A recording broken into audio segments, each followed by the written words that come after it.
planter comme toi. Mais ça Faudrait marche que pas. je lance une initiative à la Trudeau. Pas planter des arbres, mais moi Planter des cheveux. Puis envoyer ça sur le côté, tu vas un job à Radio-Canada. Legault lance un appel au calme. Excuse-moi.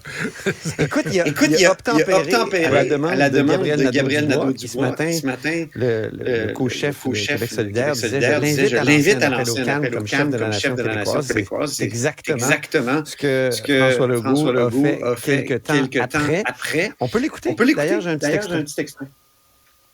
Je fais un appel au calme là, des deux côtés.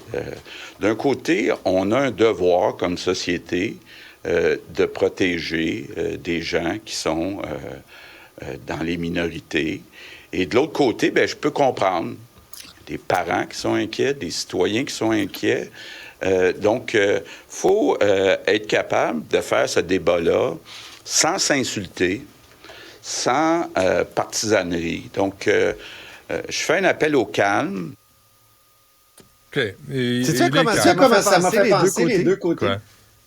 À Donald Trump. Je ne sais pas si tu te souviens, après Charleston, quand il y a eu un attentat, il avait dit « There's good people on both sides ». Chez les néo-nazis. C'est vrai, Non, c'était pas fort. Je ne veux pas dire que M. Legault fait du trumpisme du tout. Mais c'est vrai qu'il a mis carrément... Il a mis ça un peu dos à dos. Tout de même. Puis, évitant de prendre une position assez claire. Mais j'avoue que c'est difficile. C'est difficile de trancher. Mais avoue, Antoine, que ce qu'il dit, M. Legault, c'est pas mal ce que la majorité pense, encore une fois. C'est qu'on veut pas commencer à jouer dans la tête des enfants avec la théorie du genre à l'école. On peut-tu commencer par l'acceptation de soi, puis, tu sais, des notions de base de la sexualité. Mais ceux qui l'expriment, ceux qui sont mal dans leur genre, il faut qu'ils puissent l'exprimer aussi. Puis là, il y a toute une question de consentement. Est-ce qu'il faut parler aux parents? Tout ça, c'est le débat qui est dans le reste du Canada surtout, mais ça en vient au Québec. Mais pas en faire une mode non plus. Là. Puis là, on est rendu dans une mode là, où tout le monde est bi et gay ou gaucher ou cul-de-jatte. À un moment donné, laissez les gens respirer un peu. Là. Le lobby trans, il est très porté sur la censure, puis on va vous instruire. Puis moi, me faire dire ça... Oui, puis transphobe, dès qu'il y a quelque chose qu'il y a un fil qui dépasse dans une déclaration. Transphobe! Oui. Tu te souviens, le conférencier gay anglais qui était venu à McGill, sa conférence avait été abolie. Je l'avais interviewé, son nom m'échappe, mais sa conférence avait été abolie par le petit lobby crinqué de trans à Montréal. Là, tu disais, puis lui, il est gay, puis tout ce qu'il disait, c'est... Les revendications de la communauté gay ne sont pas tout à fait les mêmes que celles de la communauté trans. C'est tout ce qu'il disait. Il était pas contre personne. Et ils l'ont chahuté, puis ils sont arrangés pour qu'ils puissent pas parler. Il y a des vraies questions qui se posent aussi. Hein. Puis toutes sortes de questions. Je t'entendais parler de sport et de non-binarité tout à l'heure. Tu sais qu'au marathon de Boston, il y a une catégorie non-binaire. C'est difficile de se qualifier pour le marathon de Boston. Hein. Ah oui? Tu as des heures limites. Je veux dire, il faut que tu te qualifies dans un autre marathon, tu envoies ton temps, il faut qu'il soit certifié, tout ça. Mais là, il y a une catégorie non-binaire. Il y a bien des gars qui s'en servent pour aller au marathon de Boston, selon ce qu'on m'a raconté.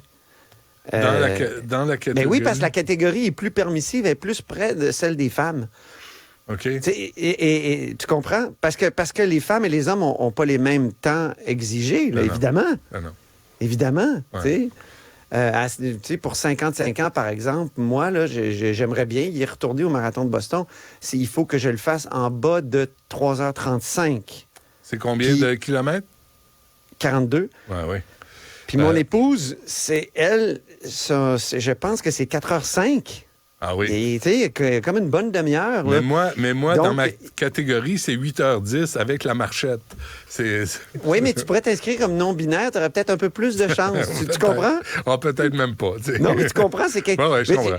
Je veux dire, je fais état de certaines discussions dans des clubs de course, là, des gars qui disent, coudonc, peut-être trouver mon petit côté non-binaire, moi, là. J'ai toujours rêvé de faire le marathon de Boston, puis il me manque toujours j'ai toujours 3 secondes de trop. Il y en a plein, là, à qui ça arrive, 3-4 secondes de trop, poup, non, tu peux pas y aller.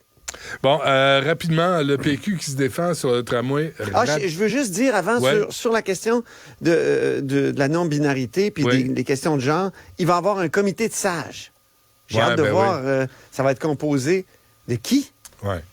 Ben, en tout cas, moi, je propose le nom de François Chapelot, le prof en biologie de l'Université d'Ottawa, qui a écrit un texte qui avait été refusé par la presse et le Devoir, que j'avais reçu, mais qui était très tempéré, qui parlait de la science, de la biologie, de faits. Et il était pas là pour faire du trouble ou s'en prendre à personne, mais pour expliquer les fondements même de la science et de la nature humaine. Tu comprends qu'il se crée des problèmes, le gouvernement Legault, en disant on va créer un comité de sages, parce que c'est des sages qui sont parfois pas sages. Oui. C'est-à-dire on va voir ça. Écoute, comment éviter? Je veux dire, c'est pas évident comme... Mais il faut que tout le monde baisse le ton. Il faut que tout le monde se calme. Puis si tu dis que tu veux protéger tes enfants, amène pas tes enfants dans une manifestation où tu insultes les autres, où tu les traites de faggots puis de tapettes. Tu sais, à un moment donné, aie un peu de décence. Ajuste ton voile, là, puis aie un peu de décence. Oui. Pas respect pour les autres. Parce que toi, tu demandes qu'on ait du respect envers toi, mais c'est du donnant-donnant.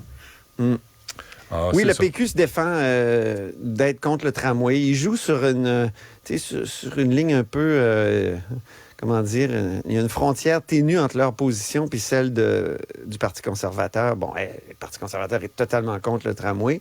Mais là, Paul Saint-Pierre Plamondon, il fait des yeux doux, semble-t-il, aux anti-tramway en disant, nous, on veut que le prix du tramway, le coût du tramway, soit vraiment exposé aux électeurs avant l'élection. Ouais. L'élection, ça s'en vient, là. Puis, en même temps, la Ville répond, mais écoutez, là, si on veut négocier, on ne peut pas donner comme un prix maximum ou minimum. C'est clair que si on donne un prix maximum, quand on va faire des appels d'offres, tout le monde va aller au maximum. Oui. OK, on se laisse là-dessus, Antoine. On se laisse là-dessus? Faut que j'aille voir Nicole Gibault. Oui, parce que quand je suis en retard avec Nicole, elle est vraiment pas contente. Moi, je l'ai vu de mon bar, Nicole Gibault. Okay. Comment c'est. Merci, Antoine. On se reparle demain. Salut.